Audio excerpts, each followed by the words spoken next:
1, 2, 3, 4. Ladies and gentlemen. Ladies and gentlemen. That's right, the big dick is here. Get ready.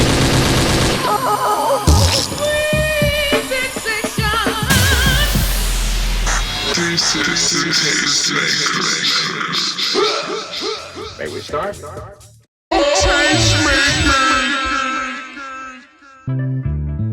What up? It's Geebs, guys, and today we have lovely guests with us. So with us today we have Berenice, Jimmy Valdez, and Yesenia. Sorry, Yesenia, I couldn't get your last name. May you please let us know? Guerrero. So we have Berenice, Jimmy Valdez, and Yesenia Guerrero with us from the streets to the set casting, who have done an amazing job at using a creative outlet for people who are underrepresented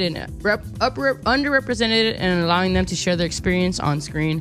We'll go down the mics and introduce our lovely guests. So, guys, if you guys can tell us a little about yourselves, we can start off with Yesenia.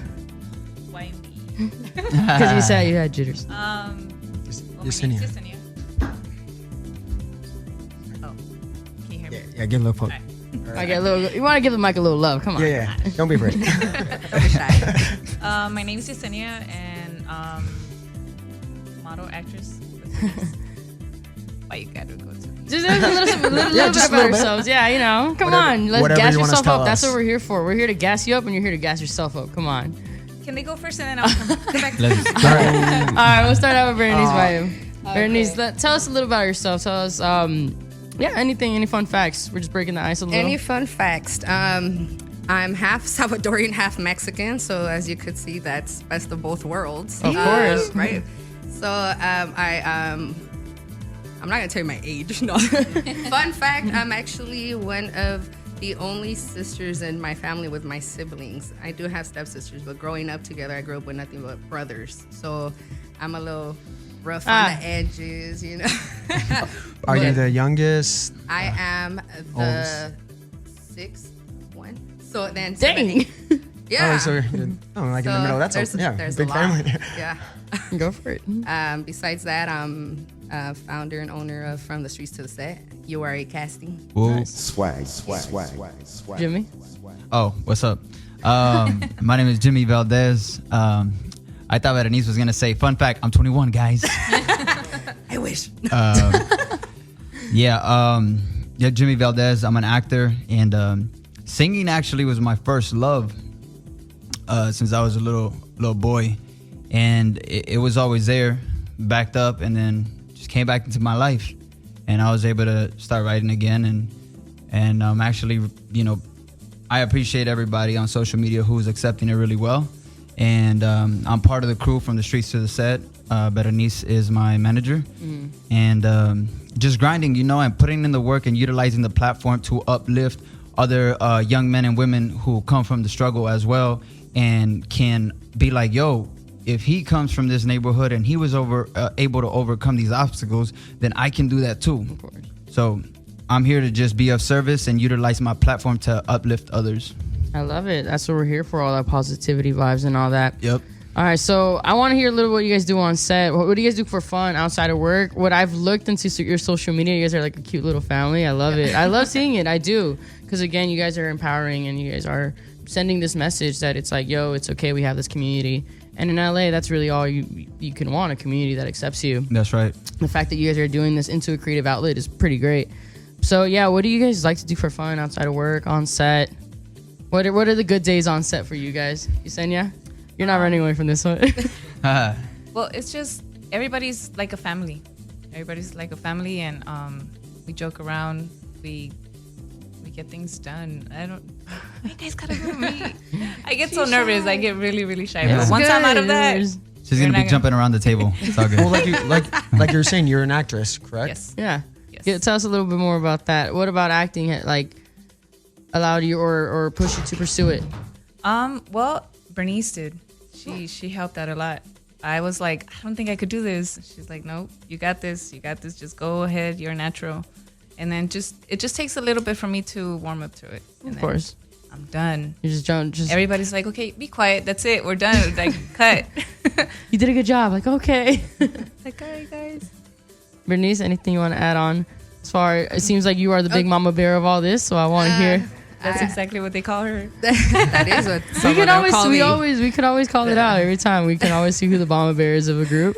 Well, a good day on set is actually every day, that we get to be on set. The way I see it, I think from my perspective, the way I see it, I take it more of a personal intake because I don't represent and manage your average Hollywood, actor, actress. So to me, a good day on set is when 10 or 15 of my guys could be called on set, and that in itself is a good day, just because to me, if it's 8 to 10 hours for having my team on set, that's 8-10 hours that they're not getting locked up or profiled and stopped by a cop or getting busted. Or Do you want to go more into that? Because you said it's not your typical actors. So right. explain to the listeners. So you are a casting underrepresented artist, right? That stemmed from me looking and doing my research in the Hollywood industry and getting to see how underrepresented not only Latinos are, but any minority group. So therefore, that's where it stemmed from. And the team that I manage and we have going as a unit is a lot of raw talent. And when I mean raw, it's guys and girls who have lived the real deal. It's not anybody that I go and get from Beverly Hills or down the street and say, hey, I'm going to slap some tattoos on you and you're going to act this way. No, like these guys and girls have been about that life and now have been able to transition it and put it on a platform where they could take their personal experience and now introduce it to the industry, but now doing a positive thing, right? And it also helps us to humanize the team, because when you look at my teammates, it's not your average person that you're like, oh, like, okay, I'm gonna invite him over. A lot of them would probably intimidate you and stuff, but man, once you get to know them, they're great. Like the most humble, like my big brother, this guy got like, he probably doesn't have any more space for tattoos. He got tattoos in the eyelids, under his lip, everywhere. And my friends who meet my brother, they're like, damn, your brother looks loked out, man. Like, he looks crazy, bro. But he's fucking, Yeah. Say whatever you want. all right, no. Motherfucker. Now I'm comfortable, guys. Now we're ready. It's too late now. We just started something shit. I know, right? F-bombs. They're turning down the show. Yeah. So my brother's he's a really, really, really cool guy, and I think that's the vibe that we all bring, because we're all just being ourselves, like we already went through the drama, we already went through the pain and overcoming these obstacles, and now we weren't born in I know I wasn't born. I was like, yo, I just want to be born into this violent ass world of narcotics or gangs or whatever it might be, or get incarcerated or go through addiction. Like, I wasn't born and jumping out of my mom's womb and said, I'm gonna do this, right? I'm a gangbang mama. Yeah, I'm a gangbang. I'm a gangbang mama for y'all. Yeah, straight up. So I think that we bring that vibe. We bring that really cool vibe, and some of the most loyal people on earth. Like, man, it's just such a like polite, all of that, So, for example, when we went to Galardi's. Is that how you pronounce it? Yeah, because he gets really mad. He gets really, really mad. Like, that's not how you pronounce it. Yeah. Put some respect on the name. Put some right? respect on it. So the first time we went and we had this sit down, and you had to just go out there and speak your mind on, like, what was it? You had like to role play? Well, remember, you had to speak to yourself. Yeah. It's like if you were speaking to yourself when you were at whatever age you were going through, like one of your darkest An moments. exercise. So I never knew, because like he said, the guys, like you meet them, and some of the guys, they just won't open up to you right away, but they just stay behind. And once you get to know them, it's like completely, it changes your whole perspective. And some of the stories that I heard, I was just like, wow. And it brings you closer to them. And since we're all starting this together, we're all trying to get this fundraiser to help other people as well that can't. The one on September 14th, right? Is it? So September 14th is actually a collaboration that we're doing, and we're inviting everyone to come down. We will have a booth there. It's a To Live and Die in LA event. And we will have information on there for our own personal fundraiser, our first biggest fundraiser that we've ever had. So we'll have more information on that as the show goes. But yeah, September 14th, you're welcome to come out to Live and Die in LA event. And this is all an arts event, and we will be there with some of the team just to support and promote our own event the weekend after, so the 21st. But we'll get more into of like what that consists of. Yeah, of course. How did you guys come to be a part of this program? Or how did this start? I mean, from the small research I did, I know I really got into you guys because I was researching Richard Cabral. Oh. And that's Richard. Yeah, I saw a movie and he comes out in the Mayan TV series. It was really good. So I was like, oh, one day I just like looked up his name and I started reading up information, and then I was like, oh, this program. I was like, oh, Instagram, boom, and that's how I got connected. But basically, like, I just want to know how you guys got to be a part of this program, and like a little background on what you guys do regarding the program.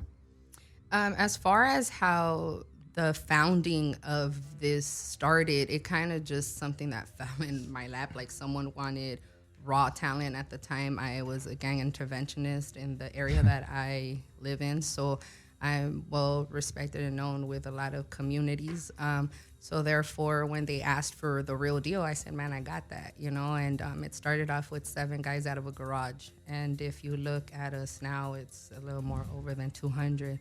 And so when I started getting the on-demand of like, hey, I want the real deal, it became my full-time job. I was like, I can't juggle that and then I go on set and like, do all this. So eventually I took a risk and I said, man, like, screw my 9 to 5 and I'm gonna start this because I saw the impact it was creating. Not for the production company, but like for the guys, the individuals. Right.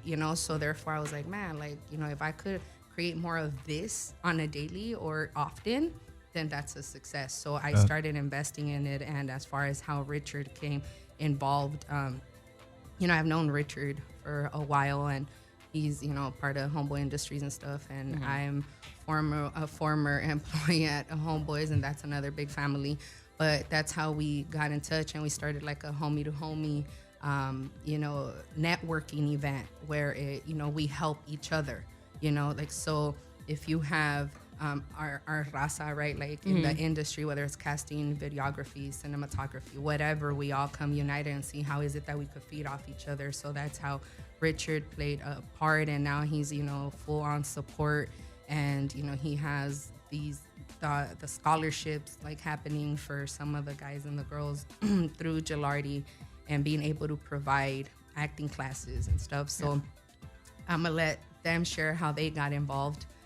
So Jimmy. Well, I just wanted to touch bases on what you were saying about how everything kind of came together and everything. Richard hit me up. He's like, yo, bro, he's like, we need to get our people together, man. We need to collab. He's like, we got everything we need, man. These are our stories. We got to tell our stories, not how they're portraying it out in Hollywood, man. Like, we have the talent, we have the writers, we have the directors. Let's make stuff happen. So we created this, we had a meeting, and we were like, this is the dream team. This is the new wave. And it was pretty much like, talent, directors, writers, producers. And it was a squad of like maybe like 12, like a dozen maybe.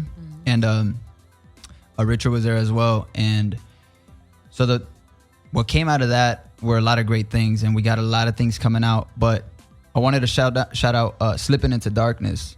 My boy David and Alex Ferrofino and the whole team. We got this movie going out right now called Slipping Into Darkness, and we've been screening it. We had a screening here in LA, which was so dope. Like, almost 300 people showed up. Crazy. We're looking into the Bay, and I know, shout out to the Bay, because I know the Bay is gonna do it up. It's crazy. Like, the Bay is gonna do it up. We love the Bay here. Shout out to we love the Bay here. Yeah, shout out to like Little Rob out in San Diego, and Burner from the Bay, and everybody from the Bay, all the talent. Like, we're gonna be screening that, and that's what it's about. Like, we basically they took the story, and we made it into a movie, and we didn't need to ask permission to nobody and go to any producers and be like, hey man, you think we can write this story? Like, nah, motherfucker, this is our story. You know what I'm saying? And our people are gonna back it up. And it showed that day when like almost 300 people showed up to the screening, and people are asking for it, and it's just pretty much like a short. You know what I'm saying? Just like, and we got to keep on pumping it, and that's what we got to do, and continue to open these doors for everybody else. And so that's how this opportunity for the Gilardi scholarship came into hand with like Richard Cabral. And now we're saying, okay, to the homies and homegirls, like, y'all motherfuckers really want to do this, let's do this. However, let's come correct. Let's sharpen our craft. And we hooked up with like Richard Cabral and Gilardi from the Gilardi studio. Amazing guy, amazing background, and can definitely relate to this background. And we're pretty much raising the funds to bring in and start a dozen, get fund for a dozen of the guys, the homies and homegirls, to get some real coaching. That way we're not just like, I can show up. Yeah, I can show up on set and do the whole gangbanging stuff, but it's like, nah, bro, let's practice to do the doctor role and all of that stuff. So yeah. Well, it's sort of like when Bruce Lee got thrown into it, he was actually knocking those people out. He's like, nah, bro, chill. It's like not a real fight. Yeah. You know. Yeah. Like that, man. Yeah. This way we can just do more acting instead of just like main roles instead of just background. Right. You know, that's what we need to do. Yeah. And there's a lot of talent. There's a lot of talent in the group, and we just have to help them out. So that's what we're trying to do. Get together and raise money. We're coming up with ideas. Like there's a lot of people from the group that have like they have like their clothing lines, and that's what we're gonna do for the fundraiser. So other aspirations. Yeah. That way we're actually we're not asking for a handout. Yeah. You know, we're asking for people to support. And give a chance. I mean, it's your way of contributing to what many of us see as a problem on the street, right? Like a lot of people want to point out every problem, but they don't want to be part of the solution. So this is your chance to practice what you preach, that you want to be a part of a movement, be a part of change. Well, this is now, like now it's putting in what you're saying that you want done and giving it back to the community and your own, and, just doing something more than just saying what you want done. And also, I think we're building a pipeline, right? Because like there's folks who are like really what's up? What's up, bro? Hey, Mike Tracer's in the house. Hey guys, I really wanted to touch on that, which is very important. What you just said. The support is very important. If you want to see Latinos on the screen, you have to support. You have to, because if there's no ass in the seats. Yep. They're not going to put them up there. Yep. And so we want to make change. We want to see us on the screen. Then we have to show up. And part of that is bringing the community together and supporting. And that's something that's very important. And it's going to make the change that we want to see. Absolutely. Because Hollywood's not going to change until the people that pay for the tickets speak up. Yeah. Because a big population of Latinos go to the movies. Yep. They pay for those tickets. And guess what? When they start saying, hey, we want to see us on the screen, that's when it's going to start changing. That's right. Otherwise, you're just going to see, the typical. Yeah. The typical, and there's nothing wrong with that. But there's also other people that need to be seen. Yep. And that's the reality of it. That's right. And that's what I love what you guys are doing. Thank you. Yes, Thank you very because it's much. cutting edge and someone has to do it. People are complaining, oh yeah, there's not enough Latinos represented. Well, who's doing something about it? That's right. We are now. We are. Yeah. We are. Yeah. So shout out to from streets to the set. From Shout out. streets to this set. Yes. We're going to take a little music break right now, and we're going to get to know you a little bit more. And especially you, Jimmy, you have some things you want to talk about with your singing and acting. Yeah, we got right? projects that we want to talk about. So get ready on hot seat. Yesenia, you get ready. Yeah, you ready? All right, guys, I gotta go to the restroom. She gets in her car. She's gone. She's texting you guys like, hey guys, I'll see you guys home. Damn. No, she won't do that. Try me. You don't know me. All right, we're from the streets to the set, and we're gonna hear more from them. And back to the music. This next one is called "No More Hatin' and Trashin'" by Eric D. Clark. And this is Dash Radio, the loud station. Turn it up. We're live.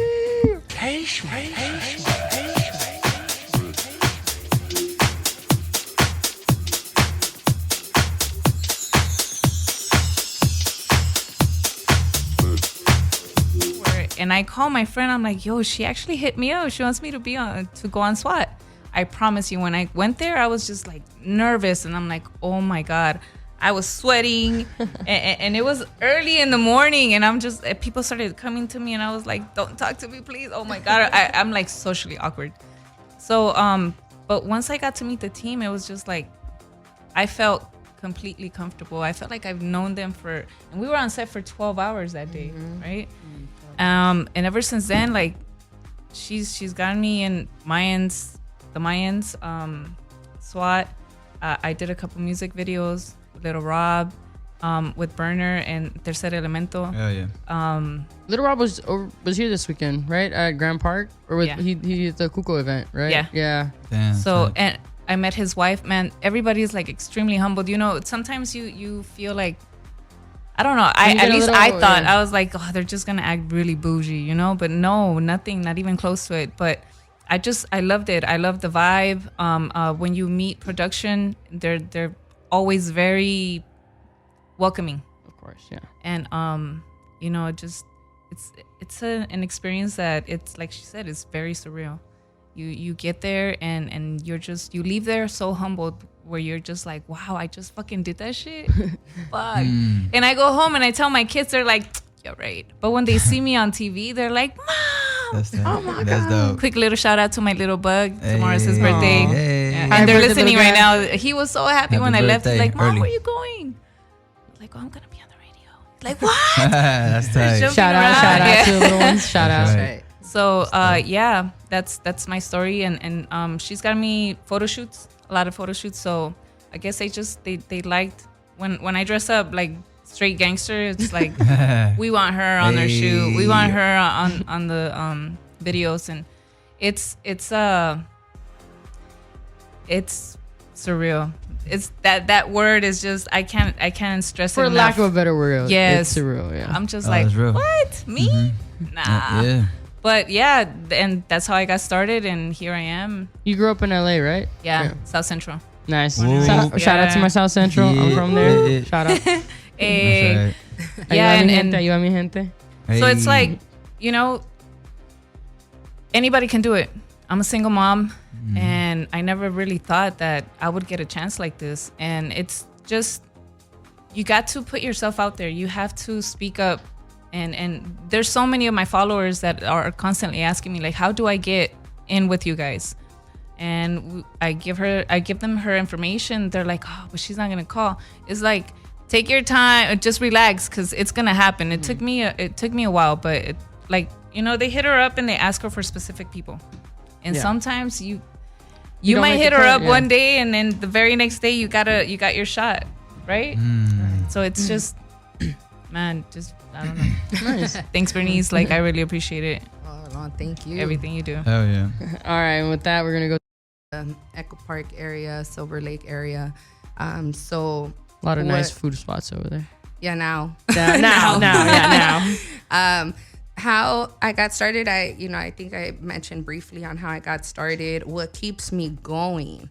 It just I feel like people need to hear the unheard and see the unseen, and I was one of those youth that had a voice but was never heard, right? So you see and you don't say anything, right? So growing up, it was a lot of that, and so I became a very rebellious youth, running the streets. I became a teen parent at 15.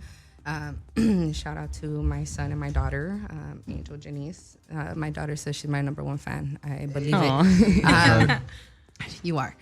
So, with that, little by little, I started going into unhealthy relationships, right? Like domestic violence, drug induced, like just chaotic. Yeah. And from that point, there were life changes that started happening even more in debt that made me think like, what the fuck am I doing with my life? You know, like it's like I was on a suicide mission.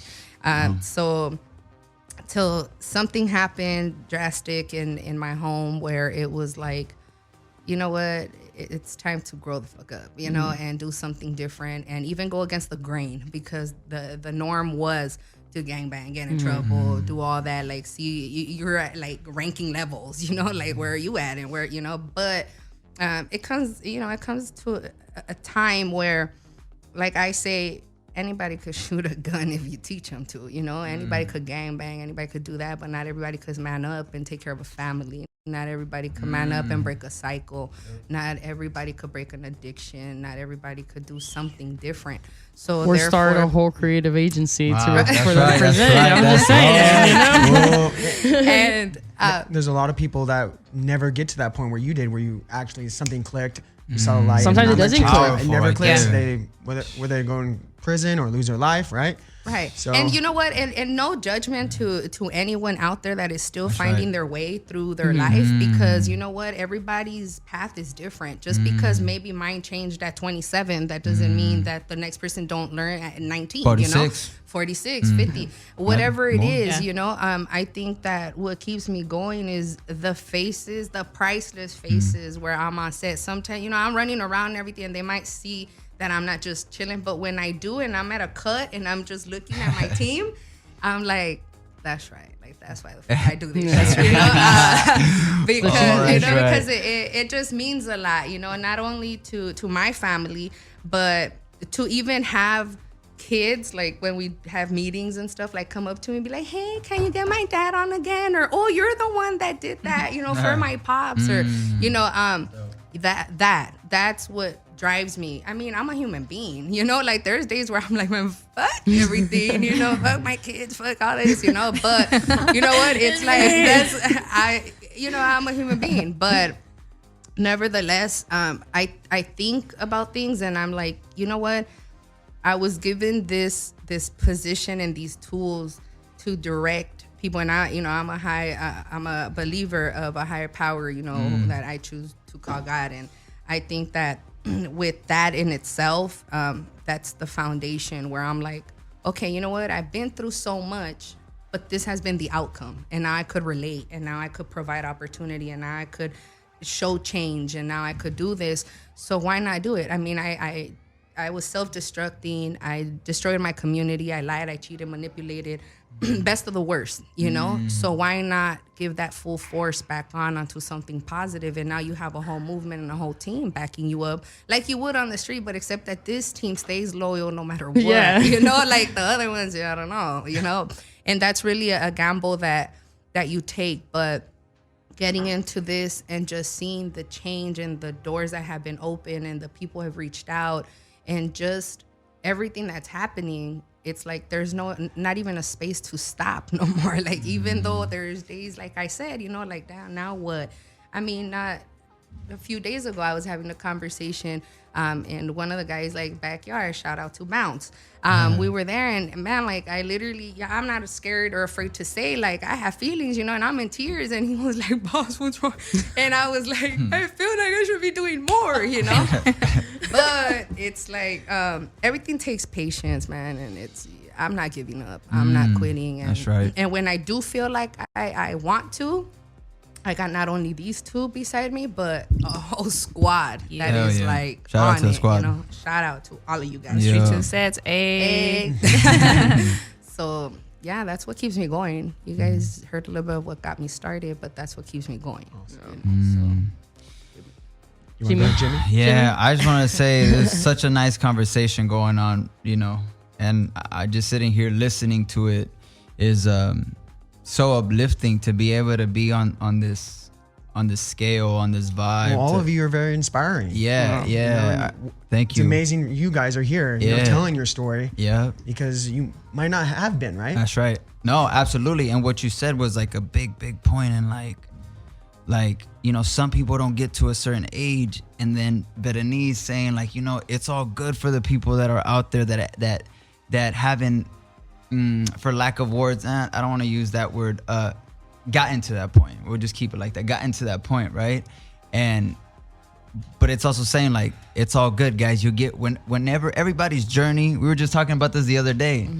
You know, like social media or whatnot, other things, right? Have us sometimes looking through ourselves and being like, damn, well, I'm not doing this, I'm not doing that. We were talking about like focusing on what we have, you know, your grass. And I just think that everybody's journey is where it is, and it's all good though, you know what I'm saying?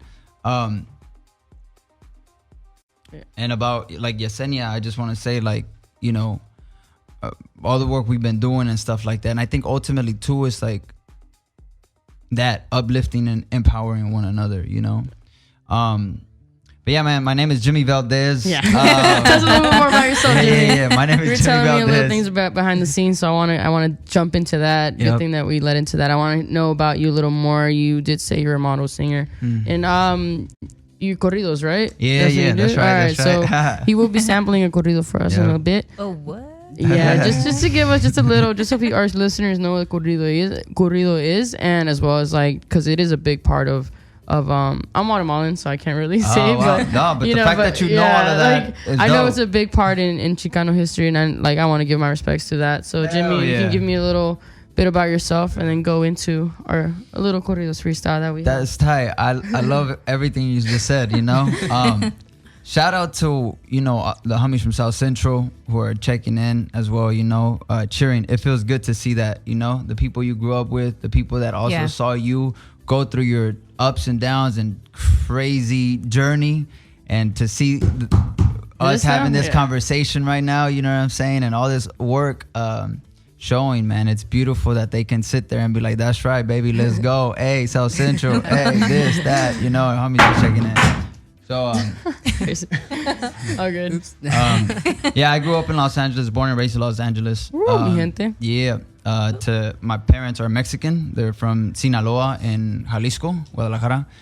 And, you know, shout out to my brother. He hasn't logged in, man. He's probably, you know, doing his thing, working or something. But I grew up, my parents separated when I was about 12. I grew up in a hectic environment. It was drug infested, gang infested, and this was like early 90s. So, hablando de corridos, it was really like living what the corridos talk about, you know, through that.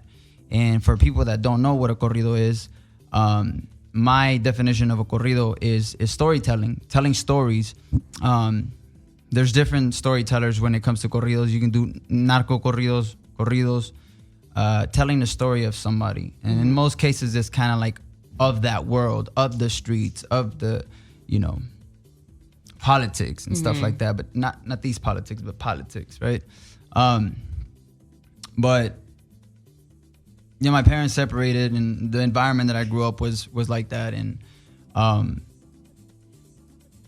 you know, my big brother was everything to me growing up.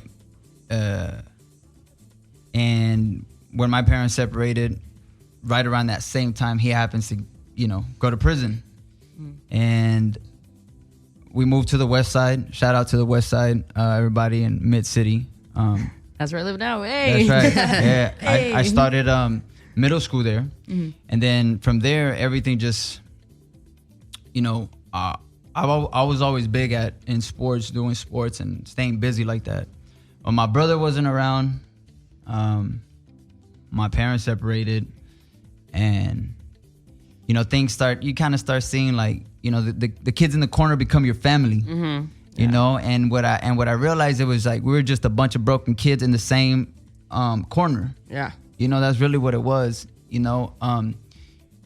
And that's where, you know, gangs came into play. That's where, you know, violence came into play. Not only had I already seen it, but now I was like living that. You're in it already. I was already, I walked into that world.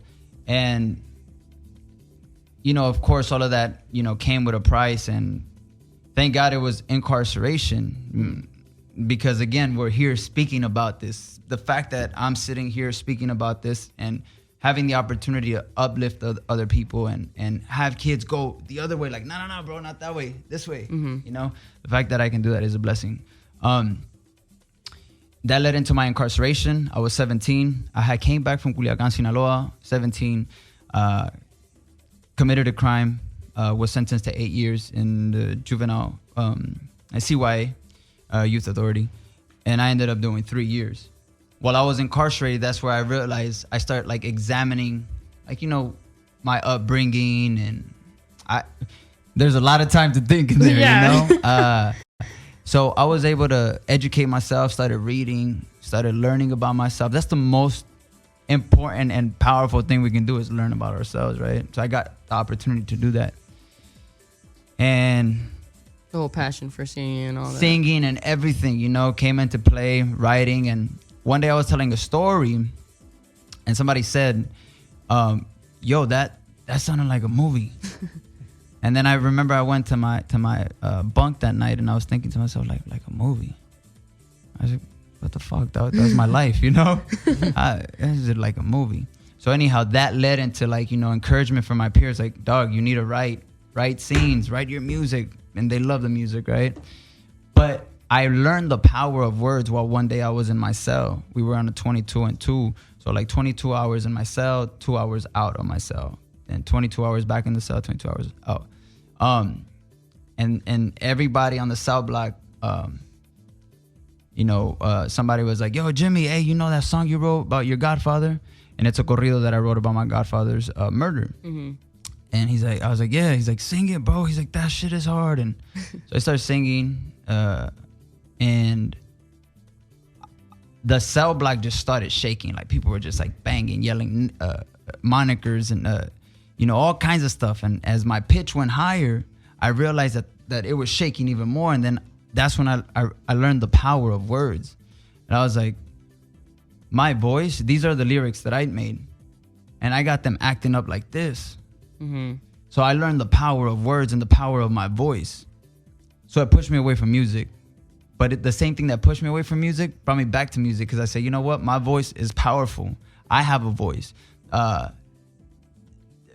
Being a storyteller, being able to connect and tell a story, right, is very powerful when we can get up, like. And so the same thing that pushed me away from it brought me back to it. So I'm here now, and I always want to utilize my platform to empower people through my stories, through everything I've been through. And as an artist, I also want to continue to utilize that. But with that being said, man, I'm sober 5 years, going on 5 years. Nice. Got away from that. Good job. Doing the acting. And shout out to my mentor, who was a screenwriter at Criminal Minds. He was the one who brought me in and empowered me one day and said, hey, man, when we walk in through these doors, he was like, carry yourself with good manners, but keep your head up and know that you belong in this place just as anybody else does. That empowered me. I'm here today, and I'm creating, and God, I'm ready. I'm going to utilize my stories to empower, and I'm aware of what I'm talking about. This is called El Artista. It's pretty much just a kid who will have to, you know, overcome all these obstacles and whatnot. And through all of that, you know, people think that he became somebody successful from day from night. And it's not. Like, he struggled a lot to get to where he's at and still maintain a smile on his face. Escuela del Artista, saludos a toda mi gente de Los Ángeles, California, del Sur Centro, a todos los plebes de ahí, 2120 Cuts, compa Balú, compa Tony, compa Gallo, todos los plebes. Saludos a los plebes de Culiacán, Sinaloa. Se llama El Corrido del Artista, composiciones Jimmy Valdez, 2019, dice. De la noche a la mañana dicen que se hizo un artista, pero lo que ellos no saben, que se metió unas putizas para llegar a donde está y mantener la sonrisa. No se agüite mi plebada, vamos a jalar la banda, que se traigan las plebitas, esas de Guadalajara, también a las sinaloenses, pa' pegarle una bailada.